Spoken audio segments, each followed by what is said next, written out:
Hello everyone, and welcome back to more Scythe X. Or bitch, as I like to call it. Apparently. So, as you might have noticed, I have finally uploaded something on YouTube again. I don't know if anyone noticed, but I wasn't able to upload anything for like a couple of days. I don't know why. YouTube just said that it's the security settings of my computer are shit, basically. God damn, this is loud. Axe. So I couldn't upload, and I was always trying to upload my condemned stuff. So now it should be uploaded! Yay! I'm gonna cheat now, I'm sorry. But this is taking way too long. And Keiko demons, come on. It's pretty easy to kill. Just a waste of time. And time is expensive? Valuable. Whatever. So yeah, I have more questions from you guys. And that's always great. Except you're starting to ask me stupid shit questions, then it's not so great.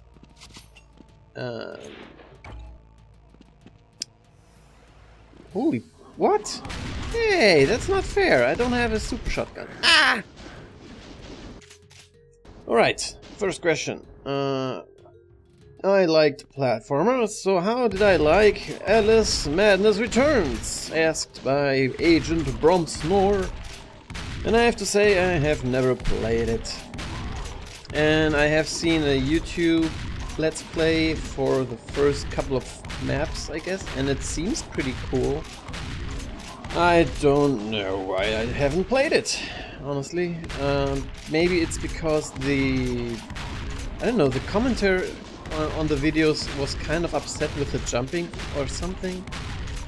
Or the perspective or something, I don't know. He was kind of complaining about something and I was thinking like, oh yeah, I hate that too. Oh god, no, please don't. And then I didn't play it, I guess. I don't know. So yeah, maybe I will go and play this game at some point in time and space. Next question from Borzo30. Why are graphics so nice? I assume you mean from Doom? What? This was it? That's the whole map? Is this a deathmatch map or something? Am I missing something? Pfft, who cares? What the balls? It's a trap! New rivals. I hate that when people do that, but I think it's better for a gameplay standpoint if people like to make pistol start maps and stuff, and they don't like the advanced stuff maps with plasma rifles and Barons of Hell and stuff. That's why I like Doom 1, you know? There's episodes and you can make easily just 8 maps, bam, you're done, and then you can make the next ones. That's kind of the way I'm doing it with Unloved and Unloved 2 and stuff. I'm making kind of short episodes with like 5 or 6 maps and that's it. And not doing the entire 32 map shit. Yeah, the graphics are nice because I'm using Beautiful Doom. And I have made a compilation of the files that I use because I have some editing. I've done some editing on that because the blood, for example, is from Nashgore and stuff. So I can provide a download link below if I find it. If I don't, then someone else might have it somewhere. I don't know. But you can just Google Beautiful Doom, and then you can Google Nashgore, and you can run both files at the same time. And then you have it. Where's the red key? God damn it! Didn't I press this? Am I so special? Next question. Why don't I do face cam videos? I assume you don't mean that that part of the porn in the end where the girl gets the face, you know, whatever. No, I don't do face cam videos because I think my face is not important. And also it's not very interesting to watch, I guess. I mean, if you play something... Did you just want to jump out? There's no way to escape! If you do something like Amnesia or something, maybe the facecam videos are kind of interesting to see, but I think everything else, you don't really need to see the face, I guess. I don't know. I now have a new camera. No, I don't have a camera at all, but I have a new cell phone with a actually... What? What was that? What? Come on, this map set is just kidding me. Come on, how will I get all these questions in the video when the maps are just so short? 82 enemies, okay, that's okay, I guess. So yeah, no, I don't. I could make some kind of normal videos where I don't play a game and I just talk, like a vlog or something, but I don't think that's something you want to see. I think the game part is the most interesting shit about my videos. If you would just see my stupid face, I think you would puke on your sneakers. No, don't kill me, bastard. So yeah, I don't know. I don't have a problem showing my face because I don't think I'm that horribly ugly. No! Whoa, whoa. But I don't see a reason, so F it. Next question. Oh yeah, that was asked by the Hiroshima 75, by the way. Next question is from Lohengrin. Will the Panda game be available on Steam? And that's kind of a tricky question because Steam doesn't allow everything. And I know there is some extremely horrible shit on Steam. For example, the Prophecy of 2012, this Mayan Half-Life engine game, which is on the Left 4 Dead 2 engine, I guess, which is extremely horrible, and humanity should not allow this to happen. Who's shooting?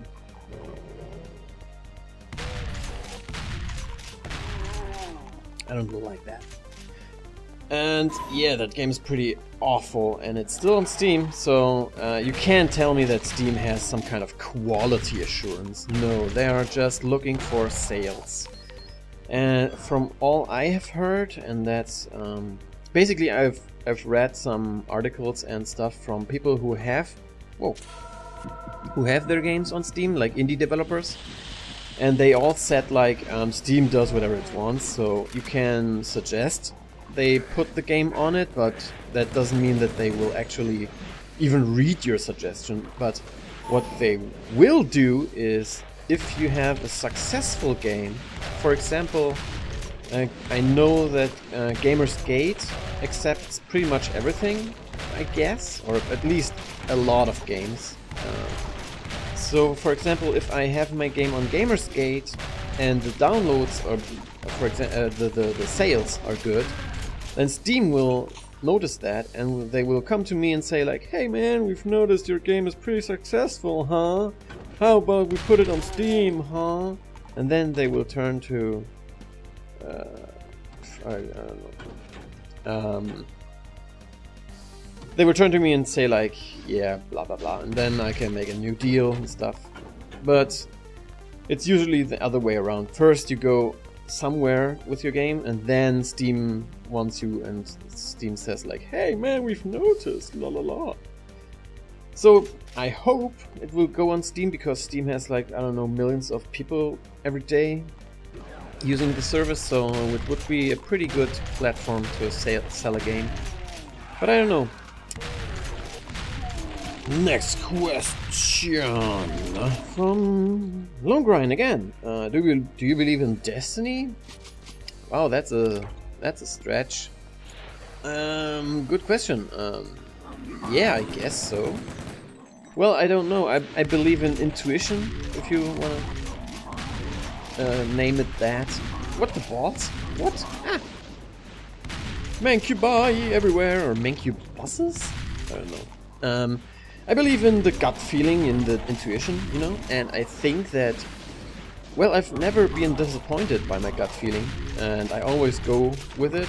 So maybe this is what you can call destiny, because it has no logic. It has no, you know, you can't really explain why you feel it in some way, or not. But god damn it, it's a lot of action. So yeah, maybe this is destiny. I don't know. Next question. How do I see my life in 10 years?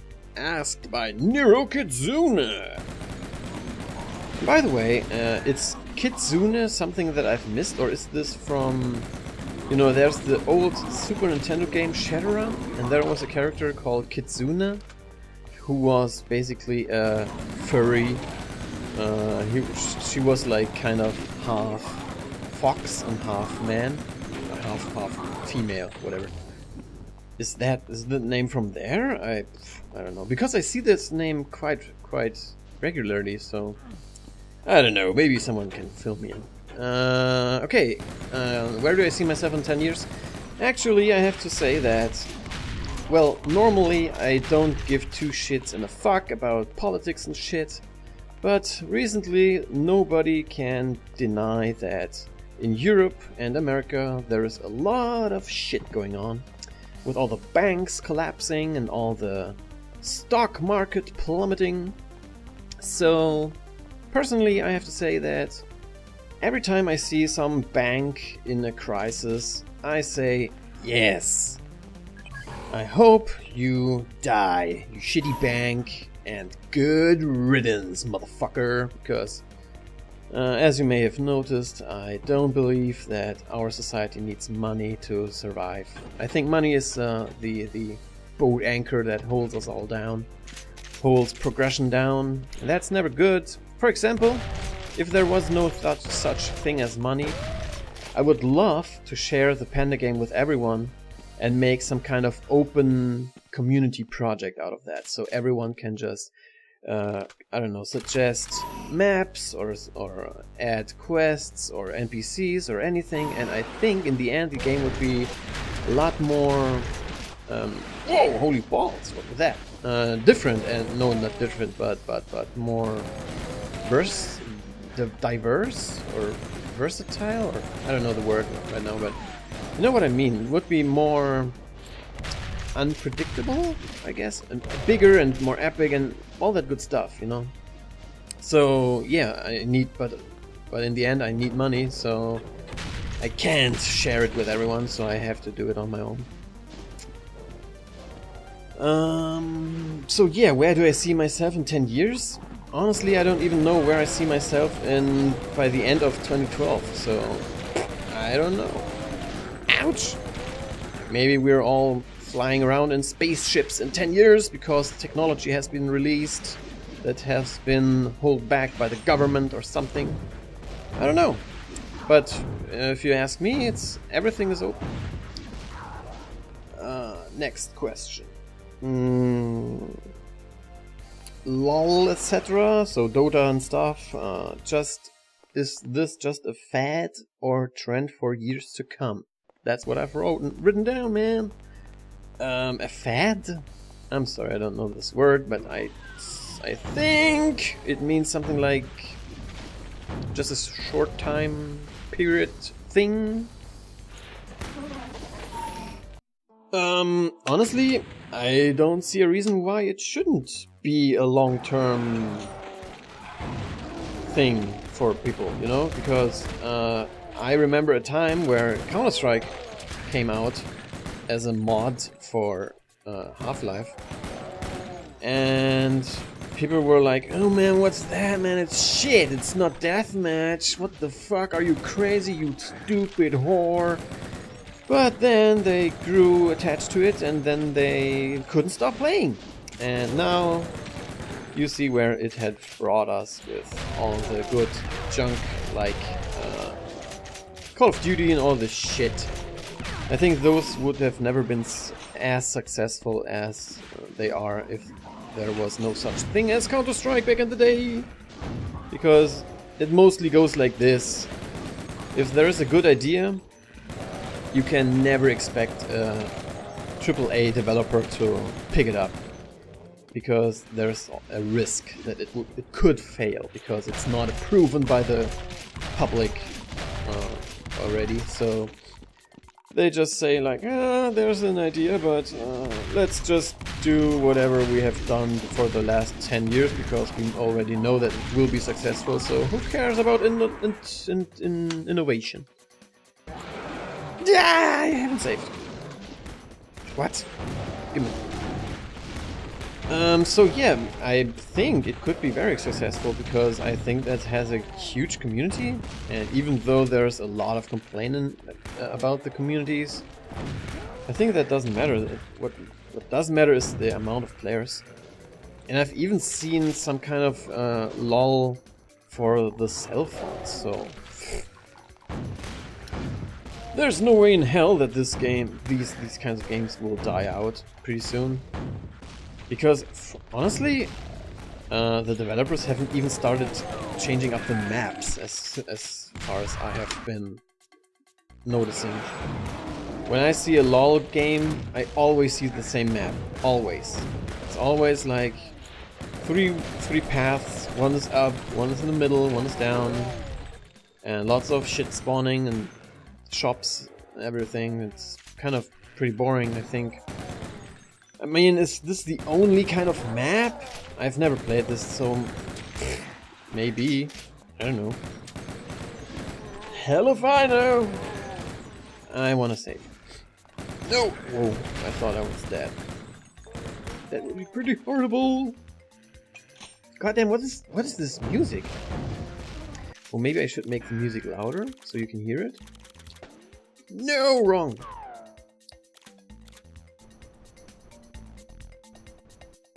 The music is even shittier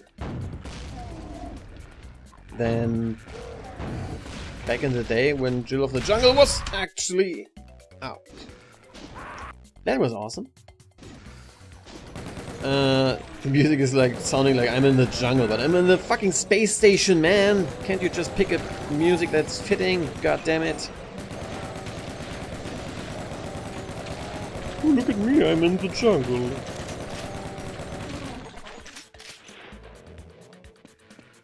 Let's make the jungle dance. Whoa! Alright, next question, because I have a shit ton of these questions here. Holy shit, that's a lot. Next question. Oh yeah, by the way, this question was asked by Windwolf with the 1, except for the I, because all the names are already given away to other idiots. Next question is from Defosh369. I hope that's the correct way to pronounce. What's my opinion about developers making a new IP for a game with an open ending?